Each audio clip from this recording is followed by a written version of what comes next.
Hello everyone, welcome to another Here's the Grid Ranger video.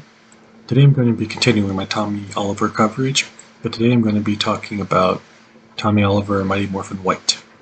Now, jumping right in, Tommy's White Ranger deck consists of the standard layout of 3 cards with 3 shields, 4 2-shield cards, and 3 1-shield cards.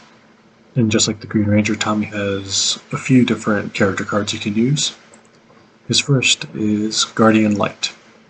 Its ability reads, once per battle, when any ranger reveals a card for defense, you may add 1 shield to that card. This is a really good ability because whether you're lowering attack by 1 or adding a shield, it really increases the being able to survive or keep a card in your deck is invaluable. Or even if you can't save the card that you revealed, it's still, if it's just enough to take the attack, you don't have to worry about revealing another card. And this is also great for whose enemy cards say that their attack power can't be lowered. This is a great way to work around that. Just adding shields is a great way to counter that. Tommy's second character ability is Rallying Light. Its ability says once per battle, if there's no energy in the shared pool, you may gain 1 energy. So let's say you just played your power weapon, spent the 2 energy in your pool, and used Tommy's stored energy to use your power weapon. Now that there's no energy in the shared pool, you can just use Tommy's ability, give yourself 1, so that way you're ready to use one of his attacks or one of the other Rangers on your team's cards. So just a really all-around good card. His final character card is the Once and Always variant. It's called to Live Fearlessly. Its ability says, once per battle, when any ranger plays the last card from their hand, you may reduce its energy cost to 0.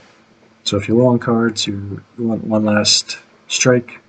Let's say you have your power weapon, that's the last card in your hand. You've been saving it to deal a final blow against the boss or monster. You can now play for 0. Just doesn't matter what it costs, it's now a 0-cost card, so you can deal some really powerful damage using this ability for nothing. Now we're going to jump into Tommy's combat deck, and we'll start with his Flash Kick. It's a 0-cost reaction card with 2 shields for defense. Its ability says, play this card before the first turn of a battle to roll 2 dice and deal that much damage to the first enemy card in the combat sequence. So this is a great way to work around the combat sequences where a fast card has been revealed.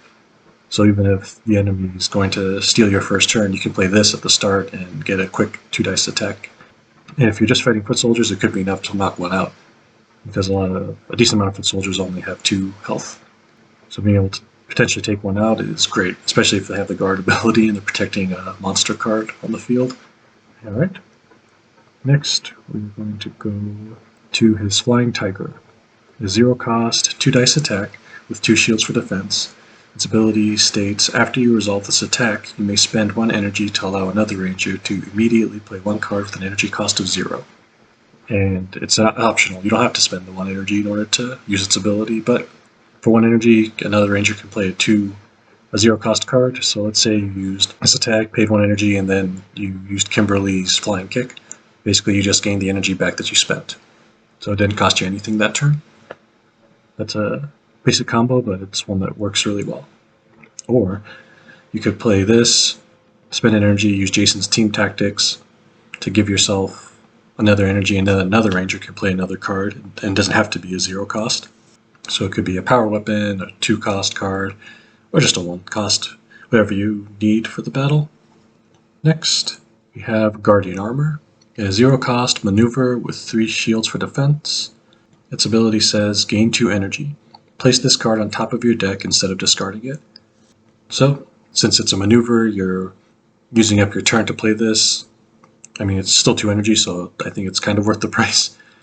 And since you put it back on top of your deck, you can just say, hey, I'm going to be the target of this attack, and you have 3 shields to defend with.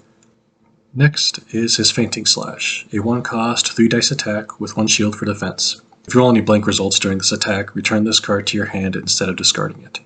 So Fainting Slash, for 1 energy, it's a 3 dice attack. I'm probably going to get at least 2 hits in. 2 hits worth of damage, and if I roll the blank with the last die, I get to keep it in my hand, save it for next turn, so I'm not rolling through my deck nearly as fast as I could be. I've used this attack a lot. It's a really good card, so don't sleep on it. You want it in your hand, you don't want it in your deck, obviously, because it has one shield. Okay, next is Saba's I-Beams. It's a 2-cost maneuver with 1 shield for defense. Its ability says deal 1 damage each to up to 4 enemy cards. So if you're fighting just a group of foot soldiers, 4 foot soldiers, play this for 2 energy, and each one automatically gets 1 damage on them. Or if you're fighting a monster and foot soldiers, you could do this again, and you just pay 2 energy, deal 1 damage on up to 4 of those enemy cards. Doesn't matter which one. They don't have to be the same type of enemy card.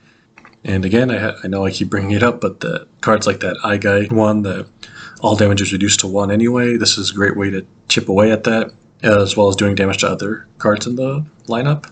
I mean, it is 2 energy, so you have to be careful with it because it does cost a little more, but it's a very strategic card, one that you have to think about, but it's still really powerful when you use it effectively.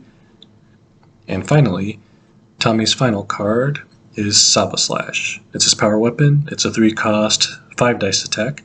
Its ability says you may divide this damage among any number of targets. It also has 3 shields for defense. So this card is basically a Blade Blaster, with the exception of that you actually have to roll dice to deal the damage. You don't just spend the energy for it.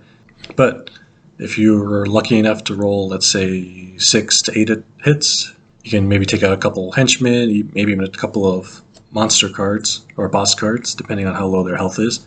The only thing is that I have to emphasize that you can't choose cards that are being guarded with this attack, because it's any number of targets. Since you have to target a card, guard protects any cards next to it, any enemy cards next to them. So you can't attack a guarded card with this. If you have a way to bypass it, then that's great. Then go ahead with Saba Slash and do whatever you want with it. And really fast, to break down Tommy's deck a little more specifically, Tommy has 2 Guardian Armor cards, 2 Flash Kick cards, 2 Flying Tiger cards, 2 Fainting Slash cards, 1 Saba's I-Beams, and 1 Saba Slash. That's his deck layout for the game. And next I'm going to talk about his Zords. Oh yeah, Zords, actually. Tommy got multiple Zords as the White Ranger. So, Tommy's White Tiger Zord. The White Tiger Zord says, exhaust this card when any ranger performs a maneuver to allow another ranger to immediately play 1 card with an energy cost of 0. So if you play Guardian Armor, gain 2 energy, then you can play the White Tiger, and another ranger can immediately play 0 cost. So let's say, again, Jason uses his Team Tactics to give yourself a 3rd energy, and another ranger can play any card.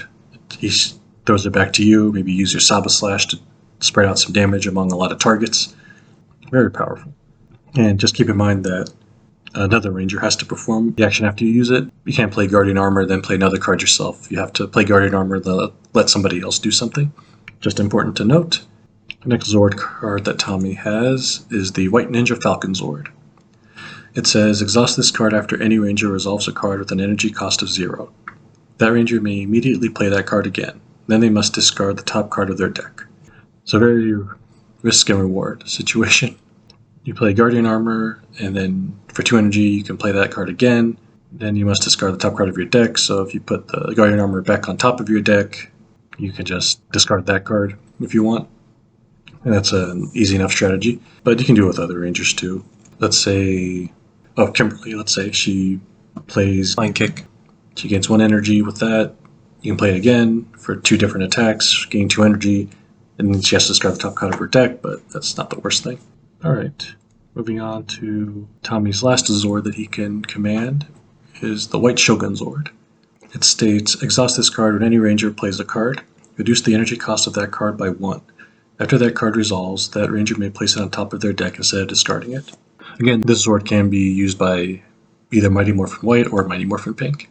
This ability reduces the cost of any card that any ranger plays by 1. So if you use a power weapon, it now becomes a 2-cost card. After it resolves, you can place it on top of your deck, kind of like Billy's Power Lance. So you wouldn't want to use it on the Power Lance unless you just wanted the reduced cost to do a 4-dice attack. But say Jason's Power Sword. For 2 energy, roll 5 dice, and on the next attack gains 2 dice, and Jason's Power Sword's back on top of his deck, so he can take the blow for the next attack. Very useful card. I think this works with Tommy more than it does Kimberly. But yeah, that is Tommy in a nutshell. Hopefully next time I will talk about either Jen Scott, Jen Scott, I think. Anyway, Jen from Time Force or Lauren from Samurai, because the team I used was as I think I mentioned in the last video, I used a team of the Extra Rangers that came from the Shattered Grid, and then the ones that came in the Kickstarter exclusive box, with the exception of Rebel Ranger Slayer. I'll cover her. I might team her up with another set of Rangers that aren't really a full set of 5. I'll mix her in somewhere in the future. But for now, that is it. Head on over to onceranger.com and see the full card database, and I'll have affiliate links below. Thank you for watching.